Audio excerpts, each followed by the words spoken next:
I'll kick us off with markets. So I don't even know where to start here, honestly. There's a few things. So macro, we're recording this on January 25th. Both the S&P and QQQ, which is the index that tracks tech stocks, are both all-time highs.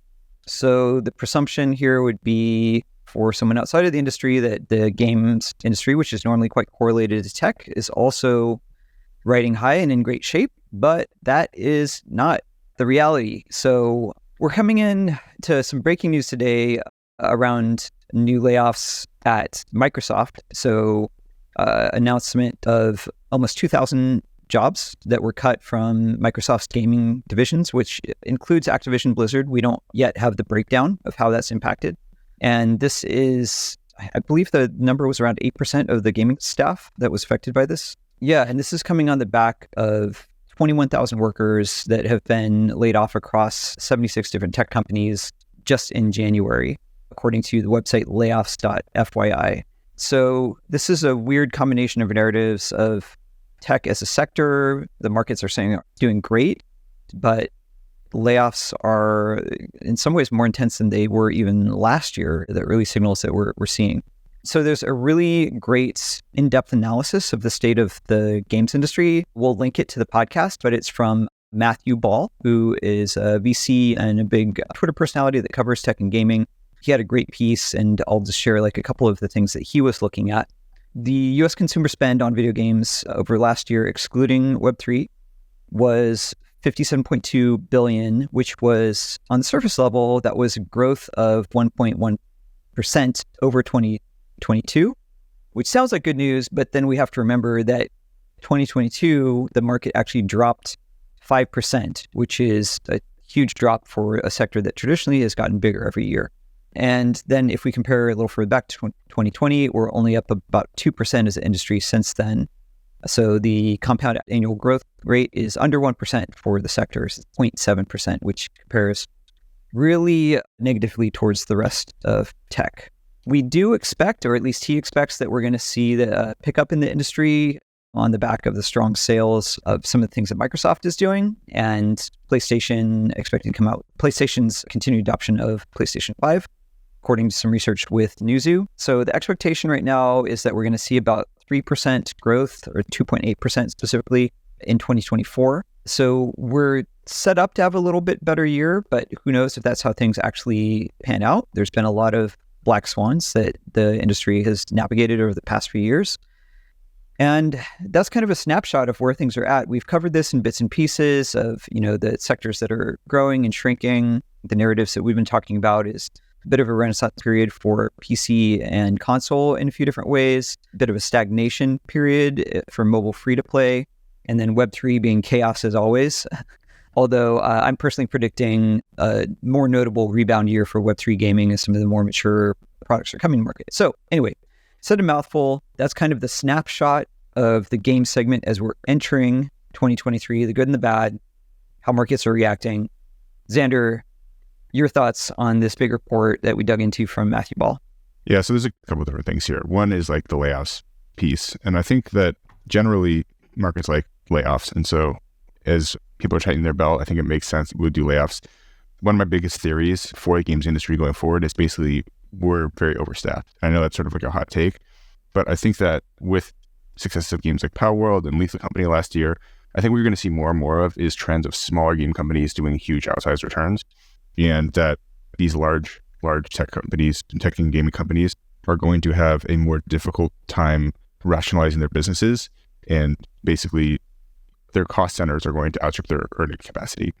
And so I think that is sort of why we're seeing these layoffs is, shrinkage in the industry overall, or turbulence in the industry at all, shrinkage in mobile.